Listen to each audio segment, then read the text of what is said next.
Welcome back, and if this is your first time watching, my name's Brandon and I sell men's clothing on eBay. This is day 62 of the What Sold series where I show you all of my daily eBay sales, and at the end of the video, I go over my net profit for the day. Let's not waste any time, let's jump right into those sales.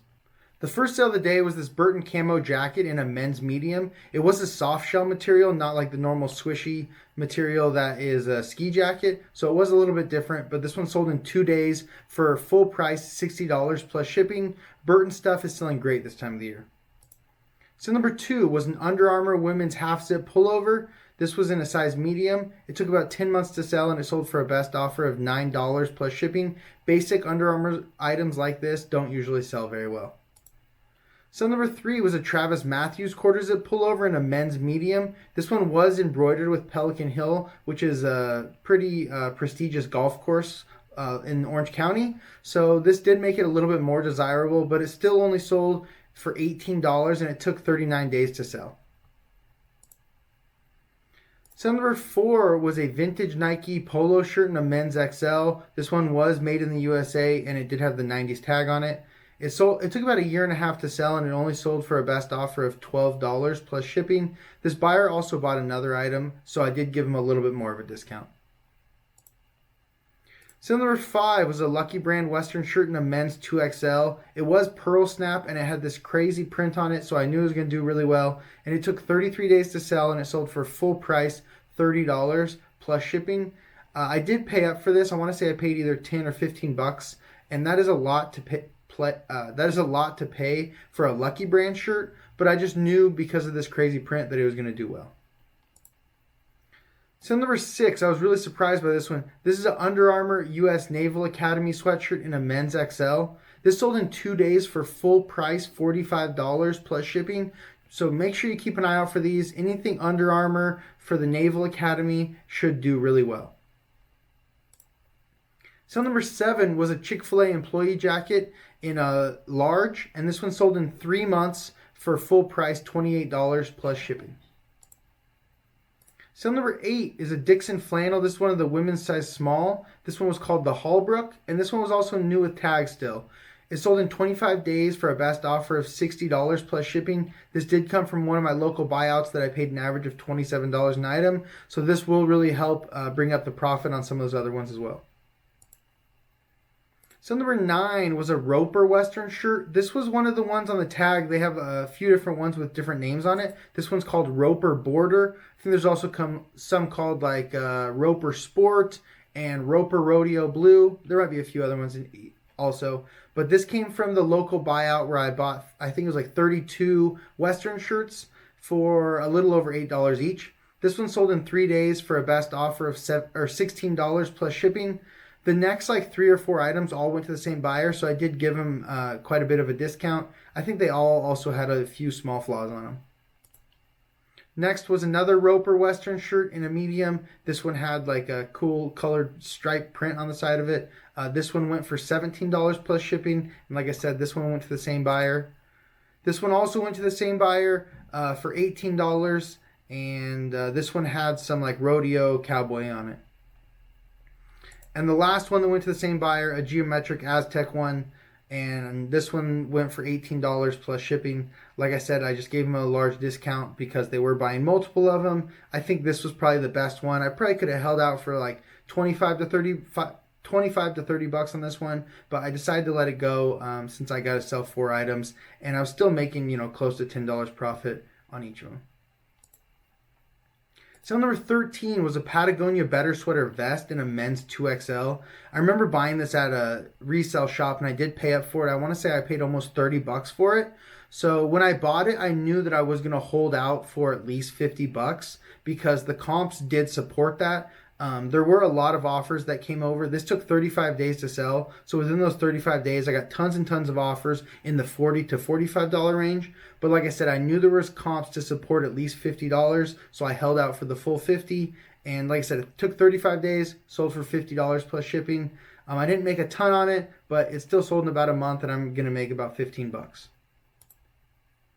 So number 14 was a Brooks Brother dress shirt in a men's 17.5. This one was called the Regent.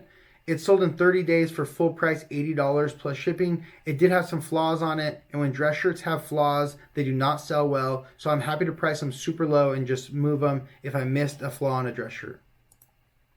So number 15 was a pair of Hurley Nike Dry Fit pants in a men's size 28. Not a great size to get in men's. That's very small, and there's not a lot of people looking for that size. But these sold in 8 months for a best offer of $28 plus shipping. So number 13, another Dixon flannel. This one was in a men's 2XL tall, and it was called the Lone Wolf. This one sold in 24 days for a best offer of $45 plus shipping, and it did come from one of the local buyouts, so I paid $27 on average. So number 17, another from the Western Shirt buyout. This was a Wrangler, and as you can see, the print on it is very good. Aztec with all kinds of different geometric shapes. This one sold in 3 days for full price, $50 plus shipping. These are the ones I said I paid an average of somewhere between $8 and $9. So number 18 was a vintage Polo Ralph Lauren shirt. This was like a longer mock neck shirt in a men's large. It took about 5 months to sell, and it sold for a best offer of $14 plus shipping, and it was a bit faded. So number 13 was a Rain Spooner Hawaiian shirt in a men's XL. This one was for the Hobby Surf Shop, and I was actually a little worried. I knew it was going to take a little bit longer to sell this one probably because it is a bit more niche because it was based around the Hobby Surf Shop, but it sold in 73 days for a best offer of $39 plus shipping, so I'm really happy with that sale. So number 20 was a Lululemon shirt in a men's medium. It was just a short sleeve one. It sold same day for a best offer of $18 plus shipping. So number 21 was a pair of Blacksmith Selvage jeans in a men's size 28. Like I said before, that's not a great size for men's pants. But this one sold in 6 months for a best offer of $35 plus shipping. As you guys can see, I did have it priced up quite a bit, $80. Probably had it priced way too high. I bet you if I would have priced this lower, then it wouldn't have took the full 6 months to sell. So number 22 was a Nike Jordan t-shirt. This one was new with tags, and it was in a men's XL, but it sold in 3 months for a best offer of $20 plus shipping. I was actually expecting this to sell this for at least $25, but after 3 months, I'm just happy to get it moved. So number 23 in the last sale of the day was this Huff Felix the Cat shirt. And I just realized that I accidentally put Felix the car. So that might have been what caused it to take so long to sell and only sell for a low amount.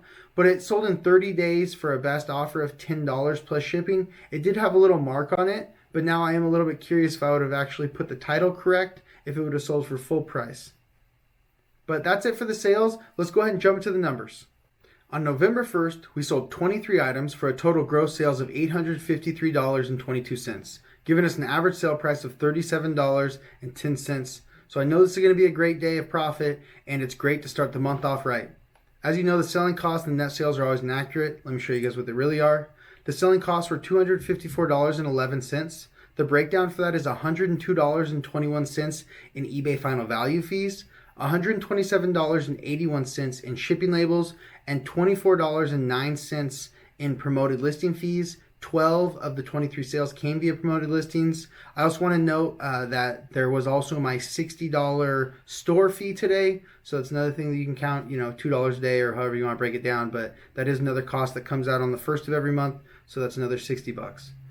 But if we take away the selling costs and the tax and fees collected by eBay away from the gross sales amount, that'll give us our net sales of $547.22. We still need to take away our cost of goods, and since this is the beginning of a new month, I recalculated my average cost of goods for the past 3 months. It's down to $11.73, so that should help us with our total profit. As long as we can still keep our average sale price up the same, then bringing down our lower cost of goods is going to help a little bit. So $11.73 an item for 23 items. That's going to give us a total cost of goods of $269.79 for the day. If we take that away from the net sales, that'll give us our net profit for the day of $277.43.